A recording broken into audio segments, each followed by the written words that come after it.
সেনাবাহিনীর অভ্যন্তরে কি হচ্ছে তা নিয়ে নানা রকমের খবর আসছে। পাকিস্তানি আইএসআই সেনাবাহিনীর বাংলাদেশের সেনাবাহিনীর অভ্যন্তরে নানা রকমের ষড়যন্ত্র করার চেষ্টা করছে, সেই খবরও শোনা যাচ্ছে নানা মারফতে। খবর সত্য কি মিথ্যা সেটা সময়ই বলে দেবে।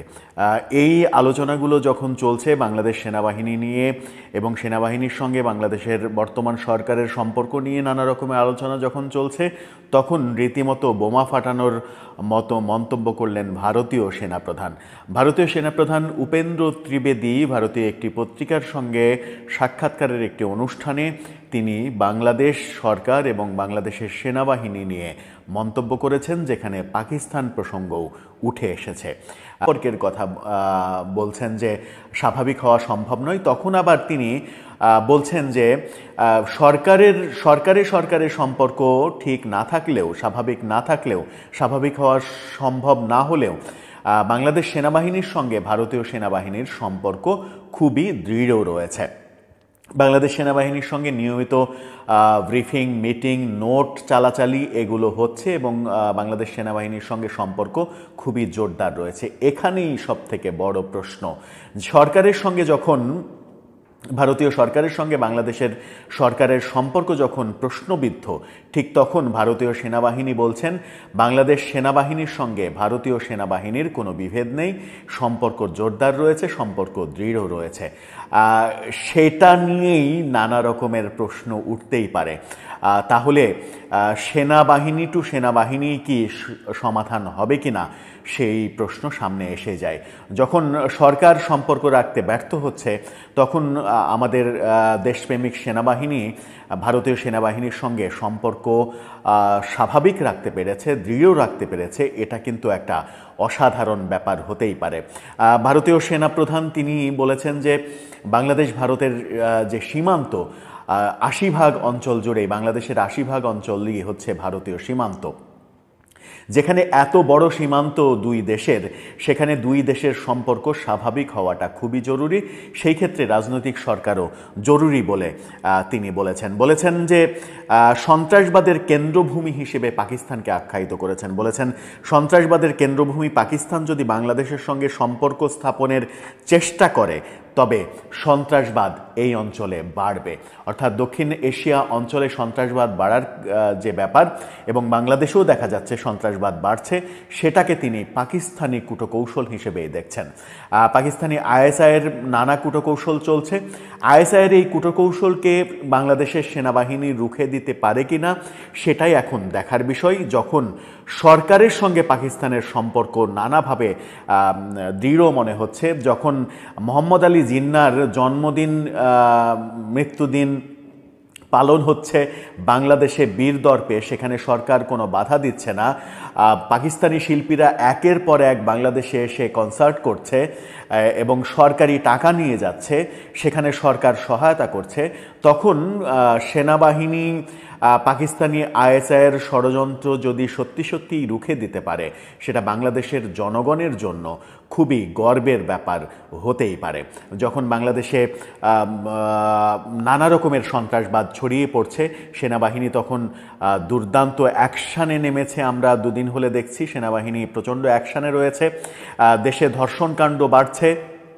এবং আজকে সরকার দেখলাম যে প্রেস ব্রিফিং করলো, সরকারের 3 উপদেষ্টা মিলে, আইন, তথ্য এবং স্বরাষ্ট্র 3 উপদেষ্টা মিলে প্রেস ব্রিফিং করলেন। সেখানে সরকারের নানা কর্মকাণ্ডের কথা বললেন, নানা উদ্যোগের কথা বললেন, কিন্তু স্বরাষ্ট্রমন্ত্রী পদত্যাগ করছেন না। স্বরাষ্ট্রমন্ত্রীর এটা নির্লজ্জতা এমনটাও অনেকে বলার চেষ্টা করছেন। স্বরাষ্ট্রমন্ত্রী হয়তো, স্বরাষ্ট্র উপদেষ্টা হয়তো চেষ্টা করছেন, চেষ্টা করেও পারছেন না। পুরো সরকারই তখন ব্যর্থতার রসাতলে গিয়ে ঠেকছে।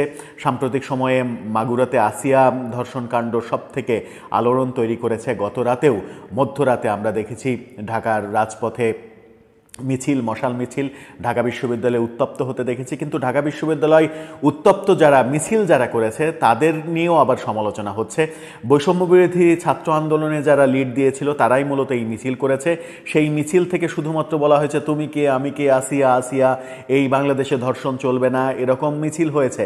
কিন্তু বাংলাদেশের সরকারের বিপক্ষে একটি শব্দ উচ্চারণ করা হয়নি যখন সরকার প্রচণ্ডভাবে ব্যর্থ হয়েছে। এই আসিয়া ঘটনার পরে সরকার নতুন নতুন আইন করতে যাচ্ছে এমন কথা সরকারের আইন উপদেষ্টা বললেন, এবং আইন উপদেষ্টা বললেন যে সর্বাত্মক চেষ্টা করা হচ্ছে এরকমটা যেন না হয়। সরকার কি চেষ্টা করছে তার উদাহরণ আমরা অবশ্য দেখতে পাচ্ছি। ঢাকা বিশ্ববিদ্যালয়ের এক ছাত্রীকে ইপটিজিং করা অপরাধে বিশ্ববিদ্যালয়ের কেন্দ্রীয় লাইব্রেরির একজন কর্মচারী তাকে রীতিমতো হিরো বানানো হয়েছে ধর্মের দোহাই দিয়ে। তৌহিদি জনতার নামে কিছু জঙ্গি গোষ্ঠী এসে থানা ঘেরাও করে তাকে মুক্ত করেছে, গলায় মালা দিয়েছে, হাতে কোরআন শরীফ ধরিয়ে দিয়েছে।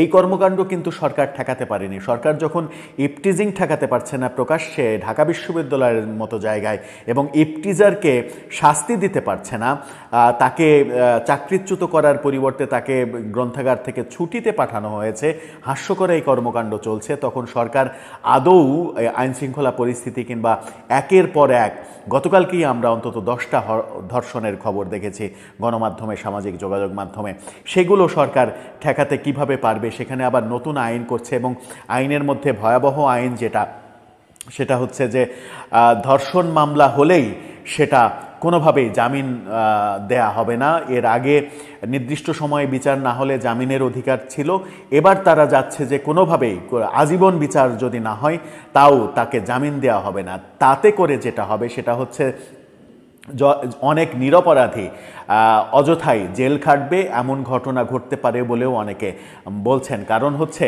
আইনের থিওরিতে একটা কথা খুবই গুরুত্বপূর্ণ, সেটা হচ্ছে 100 অপরাধী যদি ছাড়া পেয়ে যায় তবুও যেন একজন নিরপরাধ শাস্তি না পায়। আপনি সত্যিকারের অপরাধীকে শাস্তি দেবেন এটাই স্বাভাবিক, কিন্তু সত্যিকারের অপরাধীকে শাস্তি দেওয়ার নামে আইন করতে গিয়ে নিরপরাধীরা যেন শাস্তি না পায়। এই কথা কেন বলছি?